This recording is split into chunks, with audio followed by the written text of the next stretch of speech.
Bonjour.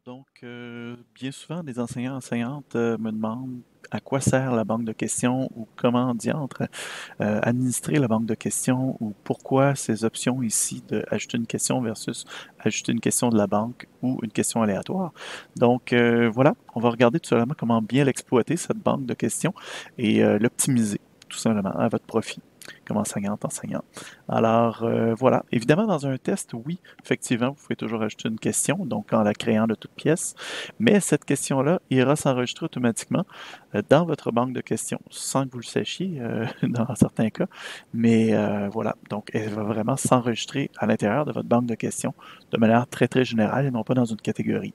De l'autre côté, vous pouvez également ajouter une question à partir de votre dite banque de questions ou encore une question aléatoire en précisant tout simplement à partir de quelle catégorie vous souhaitez que Moodle pige de manière aléatoire une question. Alors, vous pourriez avoir différentes catégories, comme catégorie chapitre 1, section 1, chapitre 1, section 2, chapitre 1, section 3, etc.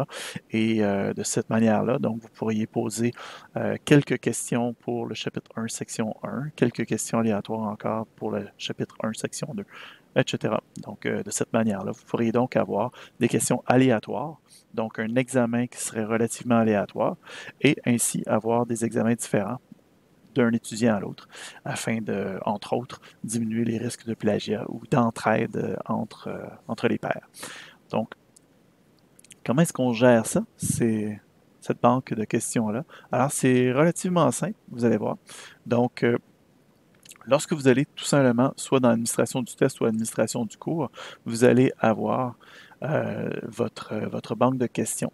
Donc, vous allez sur banque de questions et vous voyez que dans votre bloc administration, vous avez toujours questions, catégories, importer et exporter.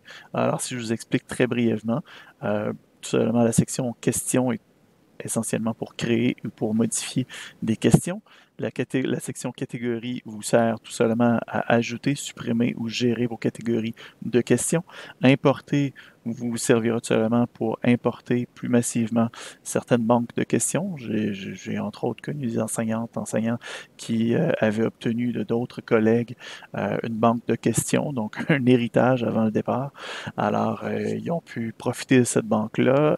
Parfois, ce seront des banques qui viennent des tuteurs ou de d'autres outils, tout simplement. Donc, on peut se permettre d'importer des questions ou encore exporter des banques de questions, tout simplement pour passer d'un Moodle à un autre, entre autres de passer d'un Moodle universitaire à un Moodle collégial, ou si vous changez de cégep, de passer d'une plateforme à une autre.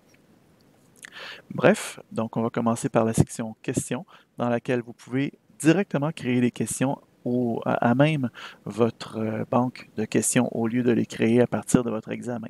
De cette manière-là, vous pourriez donc mieux structurer dès le départ euh, votre dite banque afin de créer vos questions directement dans les bonnes catégories et de bien organiser le tout afin que ce soit plus optimisé, plus structuré, plus optimal pour vous donc.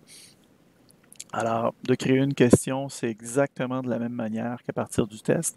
Donc, vous choisissez votre type de question et par la suite, vous l'organisez dans la bonne catégorie et vous libellez le tout, vous faites vos choix de réponse s'il y a des choix de réponse, etc. Et donc, ça, il n'y a pas de problème. Et donc, vous organisez le tout en conséquence. Évidemment, avant de trop commencer ou de trop créer de questions, je vous suggère de créer plutôt vos catégories et de bien les organiser afin que vous travailliez vraiment dès le départ d'une manière bien structurée pour vous. Alors, donc, vous pouvez créer, vous pouvez supprimer. Donc, vous avez les paramètres de vos catégories.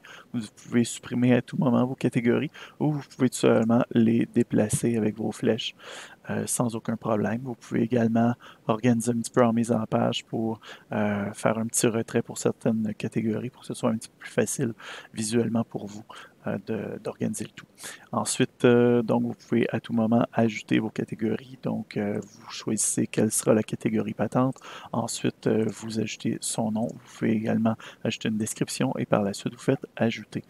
Bref, donc une fois que vous avez bien structuré votre section des catégories, vous pouvez ensuite poursuivre votre travail en créant vos questions et en gérant vos questions de bonne manière. Et par la suite, vous retournez dans votre test afin Donc, de profiter de votre banque de questions et d'être capable à tout moment d'aller piger dans votre banque ou d'aller créer des questions aléatoires où Moodle lui-même pigera dans votre banque dans les bonnes catégories que vous aurez préattitrées. Merci beaucoup.